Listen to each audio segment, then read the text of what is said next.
It's not the Colts that are toast. Anthony Richardson is toast. It's over for him, Nick. And I'm going to let you go into it because, I mean, what I would have to say almost couldn't be said on the airwaves. Tapping the helmet to come out of the game. Yo, that was the most Gen Z shit ever. That was the most like, oh, I can't take on this extra shift. I'm too tired. I need a break. I don't feel well. Like, bro, have you ever seen a quarterback tap out? I've laid down and fake injured. Don't ever tap yourself out. I mean, it's not basketball. It's not like you guys have a wildcat package. You guys got Joe Flacco, who, if I'm not mistaken, is 120 years old. It takes time for him to warm up. And you're going to head tap like he's 22 years old and he can hop in. Bro, I've been watching football for so long. I've never seen a quarterback do that. Now, if he got hurt, like, bro, I wish you would have lied, dude. I wish you would have been like, yo, I tapped out because I felt like, because he's already been banged up early in his career. 100%. Like, if he would have just came out and been like, even if you lied, bro, that's why sometimes it's good to lie. It's good to lie. You could protect yourself in certain situations. Just be like, yo, why'd you tap out, Richardson? We've never seen a quarterback do that. I felt a little pop in my shoulder and, I was a little paranoid. I've had to miss time already this year. I missed time last year. You know what everyone would say? All right, cool. He took precaution. He cares about his team. He cares about his well-being. But if you just come out and you go, yeah, I was tired. What? Bro, the division's on the line early. It's a division game. You have a chance to win this. You're tired? Crazy. You're tired. Crazy. Okay. It goes back to one of my favorite rants recently was Josh Hart, Jalen Williams on the Thunder, Kyrie Irving. They're like, Josh, how come, are you tired? You're playing 47 minutes a game.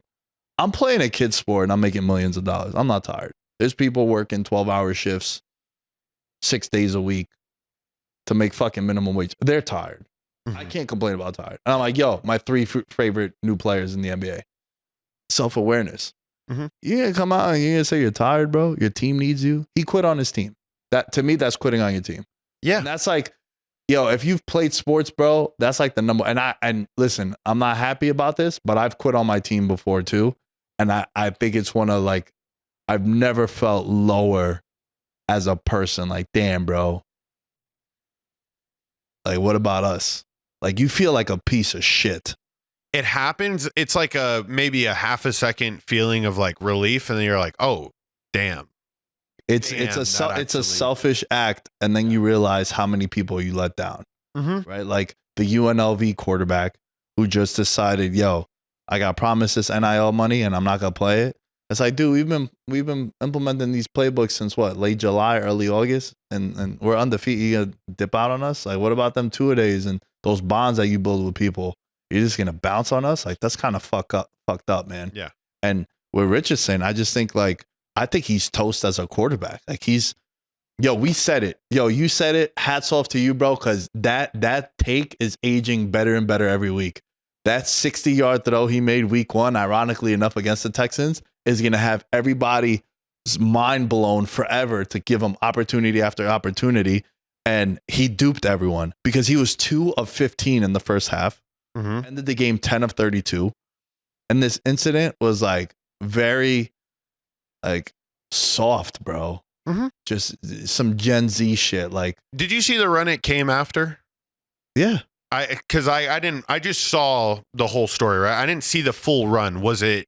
Yeah, he left the pocket, got tackled out on like the sideline by like the hash mark ish in between the hash marks and the numbers. It wasn't everything crazy. He didn't get smoked. Yeah. Right. And that's why I was saying, like, bro, soft. You should have lied. You should have just been like, I tapped out. I know it's weird on the quarterback, but I hurt my shoulder. Even if you're fine, just make a lie up. It's better. Yeah. It's better to lie. Hey, Nick. Fuck, man. How about this? That's just a bad look, Nick, dude. How about this? You play quarterback, okay? Which at any given time, your entire job is to get the ball, take 2 steps, and hand the ball to another person. You're too tired for that. How about you get in your coach's ear and you say, hey, coach, can we hand this one off? It's like, What are we doing? What the hell are we doing? You had brought up how bad Anthony Richardson plays. I'll add on to it. Anthony Richardson's 31.3 completion percentage was the second lowest by any player in a single game with 30-plus pass attempts over the last 10 seasons. The only player who's had a worst one is Josh Allen. That's crazy. 31% completion percentage. I put out a tweet over the weekend and shouts to Jared. Should be handing the ball off. Jared texted me and he said, "Yo, that's the funniest tweet I've seen in a long time." And I said, "We got duped by Richardson off that one goat throat." Goat throat. Goat throat. Whoa. I was talking about A Street Latinas before and I got rattled. But we got duped by Richardson off that one goat throw he made, but he really just a more polite Jamarcus Russell without the off-field BS.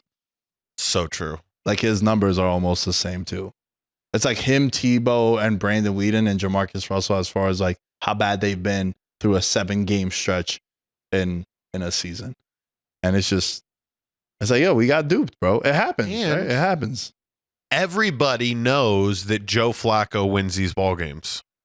Yes, because he doesn't make mistakes. Like so, okay. So who's currently driving the Colts into the ground? Like, to me, bro, there's an epidemic happening of these weak ass quarterbacks starting over better backups.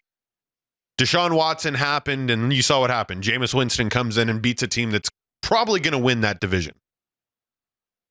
Joe Flacco comes in, he plays that game. He probably leads the Colts a win over the Texans, big divisional win to possibly make it to the playoffs later in the season.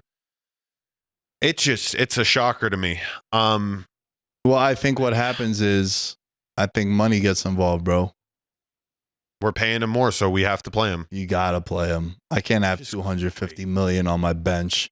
I can't have 4th overall he went? He was top 5. I know Richardson was top 5. Top 10 just to be safe so we don't get attacked for like not having the right draft pick. But like a top 10 pick, top 5. It's like, yo, we can't have this dude who was on the couch literally week 8 last year now coming in. Even it's just the perception of it.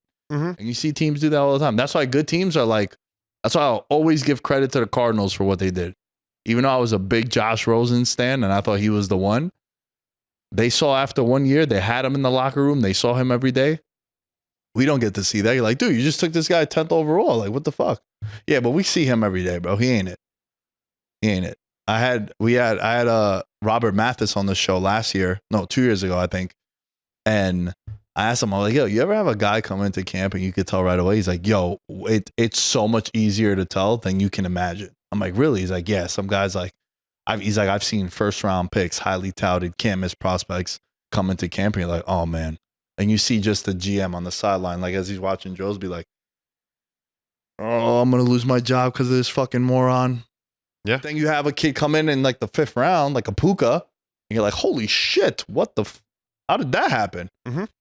So it's a recurring thing, man. But I think to answer your question, if I'm paying you $250 million, I can't have you on the sideline. Yeah. I got to have you fucking out there. Yeah. If I take you top 10 overall, I can't have you not playing for a guy that's nowhere in our future. So that's where I think that comes from. In his element, I'm a gold medalist, bronze like your medal is. So many deer in headlights, but it's bedtime. Hear that supper bell, main course, beat of venison. Dab. Most dangerous game. Either kill or be killed.